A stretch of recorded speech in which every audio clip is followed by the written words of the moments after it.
앵커 북한이 내일 21일 예술단 파견을 위한 사전점검단을 보내겠다고 우리 정부에 다시 통보해왔습니다. 한밤에 이뤄진 전격적인 방문 중지 통보 하루 만에 또 다시 선발대를 파견하겠다는 건데 정부는 이 같은 북한의 제의에 동의했다고 밝혔습니다. 소현정 기자의 보도입니다. 리포트 북한이 현송월 단장 등 예술단 사전점검단을 내일 21일 파견하겠다고 다시 통보했습니다. 북한은 오늘 20일 오후 6시 40분쯤 리선권 고위급 회담 북측 단장 명의의 통지문을 통해 이같이 밝혔습니다. 일정을 다시 협의하자는 정부의 전통문에 7시간여 만에 답을 보내온 겁니다. 조명균 통일부 장관 오늘 11시 20분경 판문점 연락 채널을 통해서 남북이 다시 협의하여 이행해 나가면 될 것이라는 입장을 전했습니다. 정부는 북한의 제의에 동의했다고 밝혔습니다.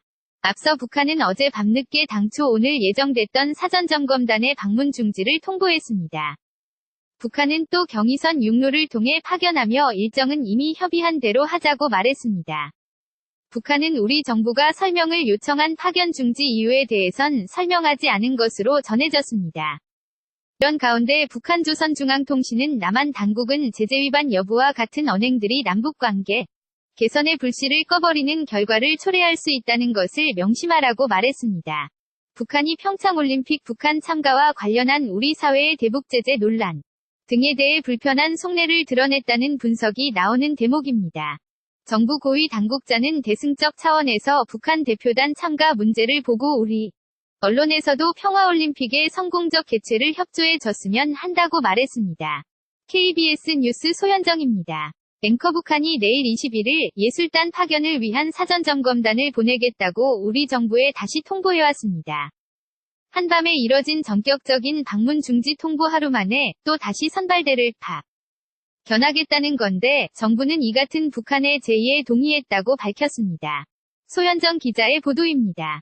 리포트 북한이 현송월 단장 등 예술단 사전점검단을 내일 21일 파견하겠다고 다시 통보했습니다. 북한은 오늘 20일 오후 6시 40분쯤 리선권 고위급 회담 북측 단장 명의의 통지문을 통해 이같이 밝혔습니다.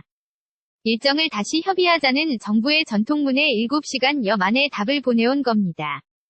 조명균 통일부 장관 오늘 11시 20분경 판문점 연락 채널을 통해서 남북이 다시 협의하여 이행해 나가면 될 것이라는 입장을 전했습니다. 정부는 북한의 제의에 동의했다고 밝혔습니다. 앞서 북한은 어제 밤늦게 당초 오늘 예정됐던 사전점검단의 방문 중지를 통보했습니다. 북한은 또 경의선 육로를 통해 파견하며 일정은 이미 협의한 대로 하자고 말했습니다. 북한은 우리 정부가 설명을 요청한 파견 중지 이유에 대해선 설명하지 않은 것으로 전해졌습니다. 이런 가운데 북한조선중앙통신은 남한 당국은 제재 위반 여부와 같은 언행들이 남북관계 개선의 불씨를 꺼버리는 결과를 초래할 수 있다는 것을 명심하라고 말했습니다. 북한이 평창올림픽 북한 참가와 관련한 우리 사회의 대북제재 논란 등에 대해 불편한 속내를 드러냈다는 분석이 나오는 대목입니다. 정부 고위 당국자는 대승적 차원에서 북한 대표단 참가 문제를 보고 우리 언론에서도 평화올림픽의 성공적 개최를 협조해 줬으면 한다고 말했습니다. KBS 뉴스 소현정입니다. 이전 기사 뉴스9 헤드라인 다음 기사 IOC 서 평창올림픽 참가 규모 종목 협의